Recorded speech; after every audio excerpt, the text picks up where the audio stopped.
Consciousness is perhaps the biggest riddle in nature.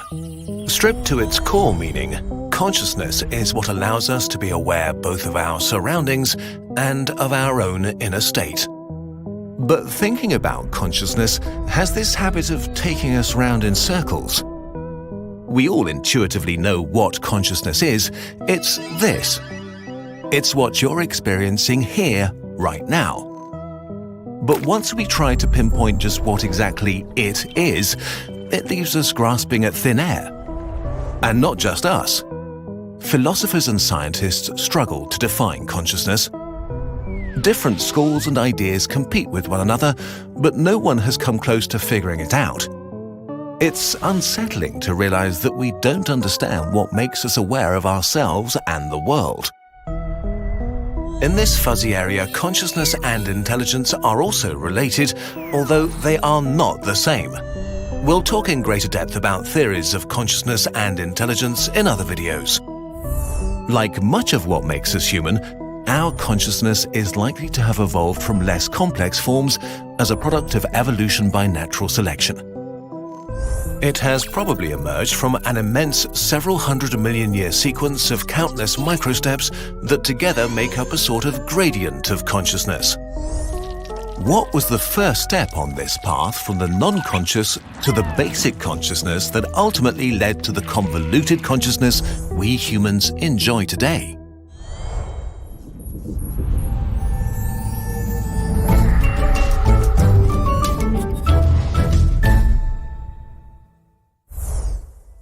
Take a stone. The consensus is that a stone is not conscious, though not everyone agrees even on this. Some panpsychists claim that a lump of rock may have an inner life. However, there are no real grounds for any such assumption, since stones never show behavior. Their inner life can neither be proven nor disproven. A more common starting point is with living things. A living thing, or a self, is a part of the universe that sustains itself and makes more of its kind. To do so, it needs energy.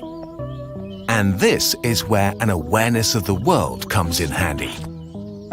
The original function of consciousness was probably to direct a mobile self that was short of energy to a fresh supply of food. On the smaller scales of life, you don't need to be aware to find food. Trichoplax adherens, one of the simplest of all animals, moves around haphazardly. It slows down in the presence of food and speeds up in its absence. This is highly effective and makes the tiny creature spend more time where there is food than where there is not. But it never moves in a particular direction towards a particular target, and there's no need for it to be conscious of its environment. The first major step towards consciousness was probably taken when mobile selves started to move themselves directionally, moving towards what was good for them, say food, and away from what was less good, say someone else who thought that they were food. Take Dugicia tigrina, a tiny worm known for its funny face. Sometimes the worm is hungry and sometimes not. This means that when it moves, the worm self is not simply producing an automatic response to an external stimulus, but that its actions depend upon its inner physiological state, whether it's hungry or sated. When it's just eaten, the worm is less energetic, but when starved for a while, it will move itself in the direction of tasty things. It uses chemoreceptors on its head to smell its environment and guide it in the direction where the scent of food is strongest. After finding and eating a meal, our worm buddy heads back to a dark, sheltered spot to digest it in safety, until it's hungry again. But animals that blindly follow their sense of smell don't have a concrete objective in view. They still lack any sense of where they are heading. So the next step on the ladder of consciousness is to add some perception at a distance, like vision. Vision adds context and depth to our world. With vision comes a sense of the space we and our food exist in. It adds a whole new dimension to awareness and is a huge step towards more familiar consciousness. An optical apparatus like an eye enables us to visualize our goal and lock onto it. But even at this stage, a self is only able to pursue its food as long as it sees it. So the next logical step needs to happen on the inside. To visualize food in its absence, for example, a self needs to create some sort of inner representation of the world. Now an animal can continue looking for food even when it escapes its sensory range. Because of this inner representation of what is relevant in the world, it can remain focused on its food and its desire to get it. Our self now exists in a world it can get familiar with. The ability to remember things has emerged. Thanks to memory, animals can be distracted from a pursuit for a few seconds, but quickly continue their path afterwards. A related phenomenon is called object permanence. This describes our awareness that things continue to exist even when we can't see them.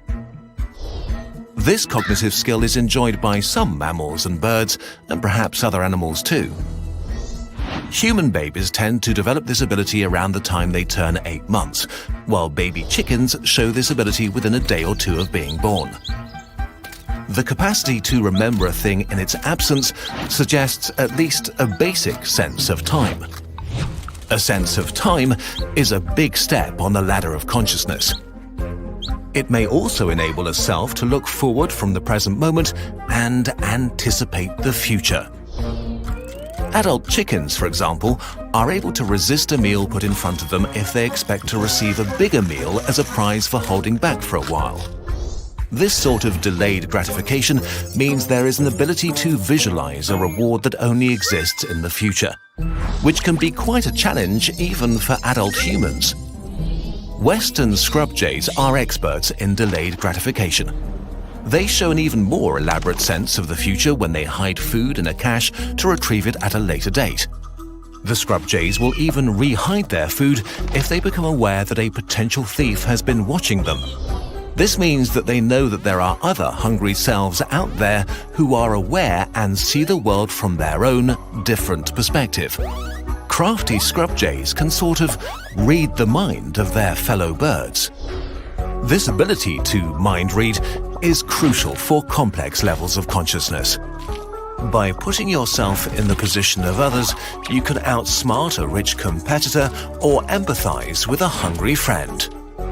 Language takes the ability to read minds and represent what is absent to a whole new level. Words enable us to construct hypotheses about the world, make detailed plans, and to communicate them with others. Words enable us to think about ourselves and our place in the universe, and even about our own consciousness, which is something we'll be doing more in future videos. So, what is the origin of our consciousness? It probably began as the directed motion of a hungry self towards a source of food, with the survival benefits this gave it over competitors that moved at random or not at all. It probably all started with the urge for more food. So even with the sophisticated consciousness that allows us to dream about space, build skyscrapers, or obsess about novels, it's not surprising that we can't stop thinking about where we'll get our next meal. Collectively, we've put so much thought and ingenuity into getting food that we can now just get our food to come to us with little conscious effort. This video is part 1 of a 3-part video series relating to big questions of life and the universe, made possible by a grant from the Templeton World Charity Foundation. You can find our sources and further reading in the video description, or get The Consciousness book by Rupert Glasgow for free, linked down below.